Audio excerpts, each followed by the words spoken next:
Salut tout le monde, j'espère que vous allez bien, je suis trop contente de vous retrouver aujourd'hui dans une nouvelle vidéo pour vous faire une revue. Dans ma dernière vidéo make-up routine, je vous avais dit que j'ai hésité fortement à m'acheter le fond de teint NYX Can't Stop Won't Stop. Quand je vous ai demandé sur Instagram quel était votre fond de teint préféré, c'est un des fonds de teint qui est revenu le plus souvent, du coup je me suis dit go go go. Je l'ai commandé sur le site Fil Unique, voilà, c'est pas du tout un partenariat ou quoi que ce soit, je l'ai payé. Je vais vraiment pas vous mentir, mais en fait je l'ai plutôt commandé sur Fil Unique que sur NYX ou que sur d'autres sites.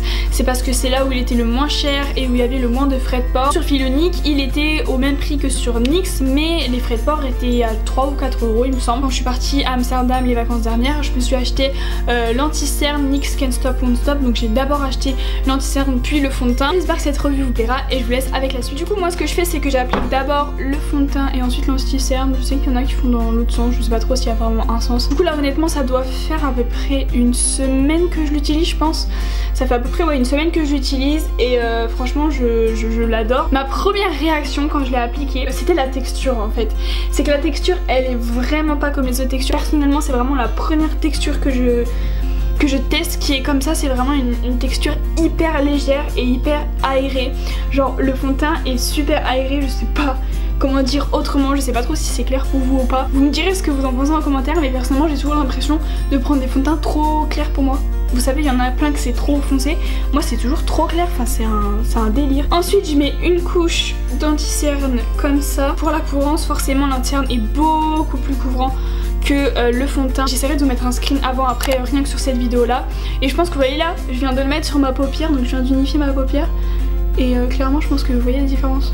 Sur le packaging c'est écrit fond de teint couvrant. Alors moi je trouve que la couvrance est quand même légère à moyenne. Ouais je dirais couvrance moyenne quand même, parce que même à la caméra vous pouvez voir un peu mes imperfections, alors que d'habitude à la caméra on voit pas grand chose en général au niveau des imperfections et tout. Ce fond de teint je le conseille vraiment pour les personnes qui ont la peau grasse, parce que j'ai l'impression qu'il assèche quand même un petit peu la peau. Moi qui ai la peau sèche à quelques endroits, j'ai l'impression que ce fond de teint va venir assécher les zones en fait de sécheresse. Très honnêtement je le trouve vraiment naturel, donc voilà, je voulais vraiment me maquiller en direct, pas seulement faire une revue dessus en vous disant ouais il est super bien et tout sans que vous me voyez vraiment l'utiliser.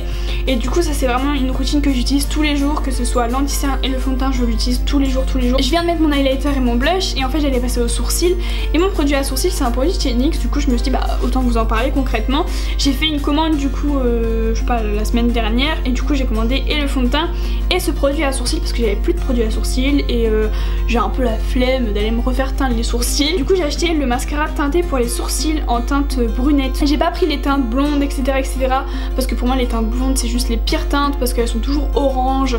J'aime pas les teintes blondes, j'ai plus envie de me lancer là-dedans, c'est terminé. Au final la teinte ça va, ça correspond avec du coup les racines de mes cheveux. C'est rapide, enfin j'adore quoi. Après c'est un petit peu difficile à appliquer je trouve. Après il faut un peu le retravailler parce que comme je vous l'ai dit c'est pas très facile à appliquer. En même temps c'est un truc avec une brosse. Là par exemple j'ai fait de la merde. Là c'est vachement foncé, mais en fait je vais attendre que ça sèche pour venir estomper. Me revoilà complètement maquillée.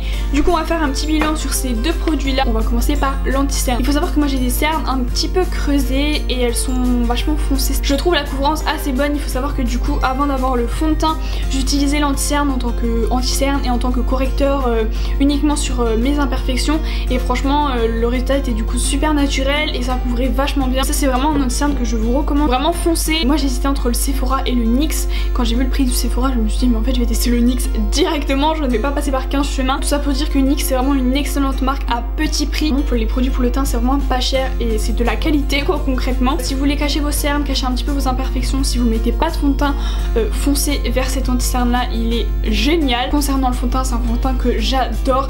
Voilà, il couvre vraiment bien mes imperfections.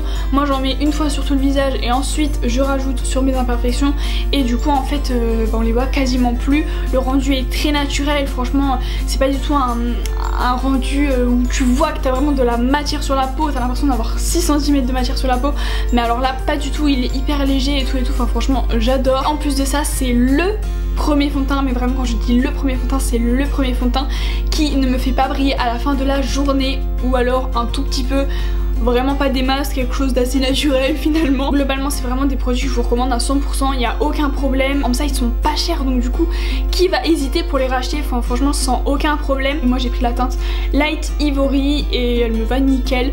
Peut-être qu'elle est un petit peu trop blanche, peut-être que je pourrais prendre la teinte au-dessus. Je sais que pour l'anti-cerne il y en a qui prennent une teinte en dessous de leur fond de teint. Je prends la même teinte, que ce soit pour l'anti-cerne ou pour le fond de teint. Voilà tout le monde, du coup c'est tout pour cette revue, j'espère vraiment qu'elle vous aura plu. Dites-moi en commentaire si vous avez déjà cette gamme ou si vous allez craquer du coup pour cette gamme. En attendant une prochaine vidéo, je vous fais des bisous et je vous dis à bientôt. Bye.